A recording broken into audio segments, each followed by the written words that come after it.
So yun ang magiging cost niya kasi naiipit yung pang battery. Ngipit dito yan oh. May kiskis yan dyan oh.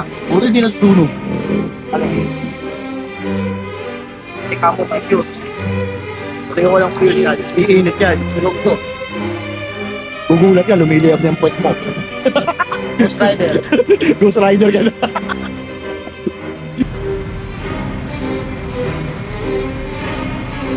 Nabalatan ba?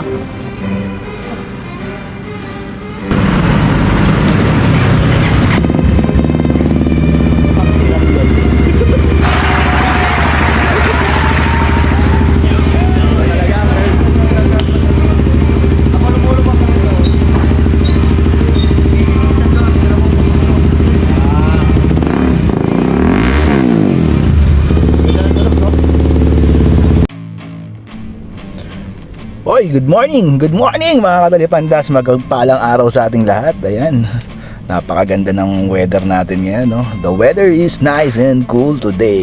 Kaso hindi naging cool ang aking biyahe. So matagal akong hindi nag-rides mga katalipandas. Tapos ko talaga mag-rides. Ngayon papunta ako ng Cabiang. Dito ako banda sa may Cavite ko dumaan, galing Carmona. So kasawiang palad, nandito pala akong banda sa 13 Martires. Tumirik na tayo mga kaibigan. Ay, yung motor pala tumirik, hindi ako. Hindi na kinaya. So hindi ko alam kung ano nangyari. So panood ka mga katalipandas, baka makakuha ka ng idea kung ba't nangyari to. So stay tuned mga katalipandas. This is about sa battery saka mga troubleshoot ng Pecon natin mga katalipandas. So nood ka na makita mo, baby. Alright. Ayun. Buti na lang, umistart siya ulit. Nasira yung fuse natin. Pumutok yung fuse. Kaya hindi na tayo huminto. So ngayon, okay na siya ulit. So ano, diretso na ulit tayo pakpak. Punta na ulit tayo ng Cabiang dito. Pinabahan ako dun ah. Ano nangyari? Dun lang. What? What the fuck? Damn! Nangyari kayo, 40. Medyo na. 40 na. Bawal naman na. Kailan tayo? Sa diretso kasi nag-joga ko.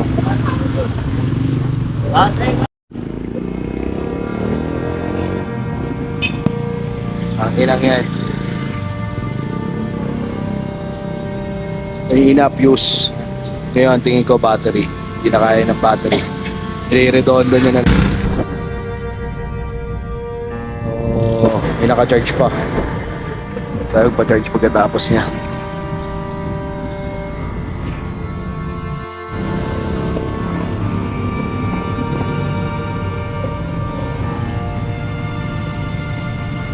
Satellite mga katalipandas. So sasakay na lang natin siya ng van na L300 para makauwi kasi mahirap ipakalikot to eh. Dati na sa kasa kaya pa sa home service natin. Ayaw niyang tumuloy. Mag-redondo lang.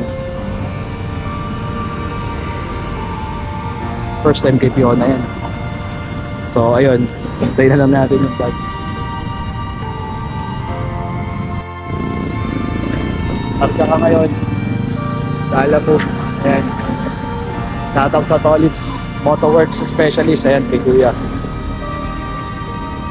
Tulungan nyo tayo eh. Pero hindi na talaga kayang gawin. Mahirap na. Baka ma-job bump.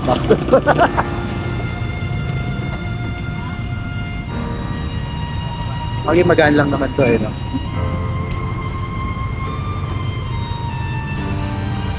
Kailangan pa mga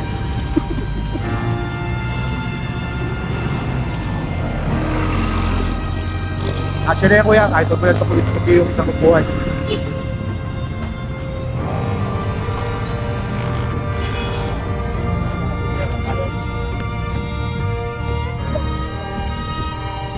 Ayun na pa ang boss. Kung mawala na mamaya.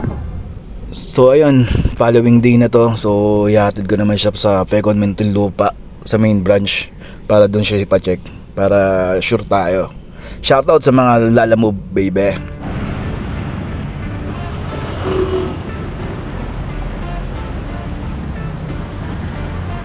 Saklap bro.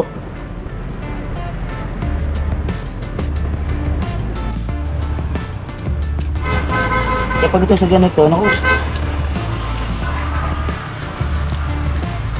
So yun ang nagiging cost niya kasi naiipit na itong battery. ngipit dito yan oh. Kumikis-kis yan dyan oh. Buti hindi nasusunog. Ano? Pwede ka mo may fuse. Kasi kung walang fuse yan, iinit yan. Sunog to. Gugulat ka, lumiliyab yung puwet mo. Ghost Rider. Ghost Rider ka na. Lagi na, no? Lumiliyab yung... Bakit ba't kaya kiinit sa puwet? Yung pala umaapoy na, di mo pa alam, no?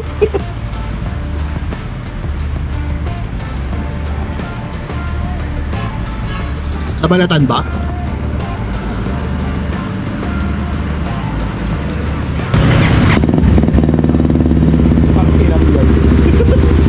Visit! Ba talaga ang earth? Ako lumulo pa ito. Kumikis-kisan doon. Pero mo ito. Ganda ng tulog, no? Patangin na yun lang pala gagawin eh. Pati mo tinuro sa akin, hindi nyo sabi na hindi na ako naglalamog sana. Sabi ko sa'yo, sinabi ng battery na yan. Doon, yung ano. Angat ko yun. Yung palit-palit mo. Hindi ko naiintindihan yung sinabi mo gagawin. Yun lang pala yun. Okay. Diba? Ganun lang kadali. Yun lang ang problema. Pinahirapan pa tayo. Pinagastos pa ako ng Earl ng 1.5 sa Lalamove. Be, mga kapatalanta, sinabihan ko na siya na tinasilahat ng battery. Hindi ko naman kasi naiintindihan yung sinabi mo doon pala sa ilalim ng battery yung harness. Tatanggalin. Yun lang ang gagawin, no? Buwisit na yan. Oh, naipit kasi ang mga katalipandas dyan, no?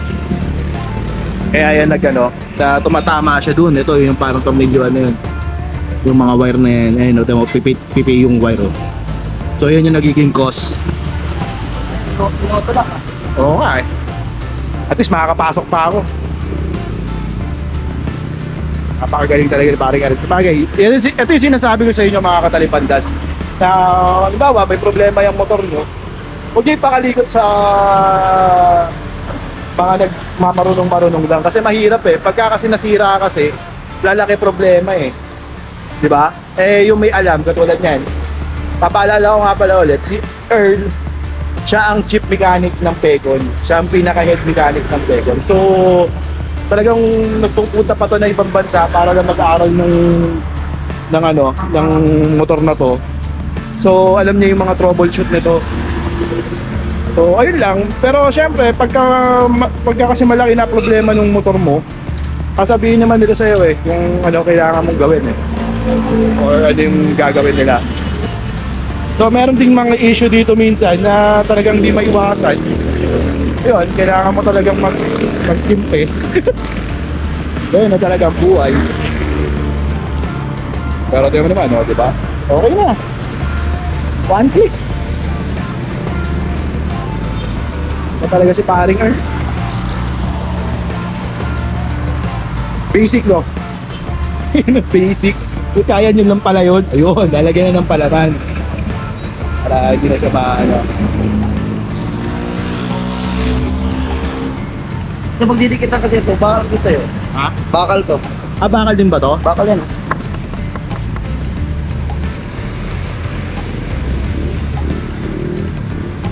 Yung dikit na wire, live wire yun. O sunog niya, Doon no? niya pupunta injector, kaya naman ito. Kaya ito, Ah, kaya pala hindi umaandar yung, parang hindi ko naririnig yung ano, fuel Pero- pump. Oh, ING, injector yan. Ibig sabihin niya na ING. injector. Pero hindi yung ECU ang ano. ECU. Ah, okay.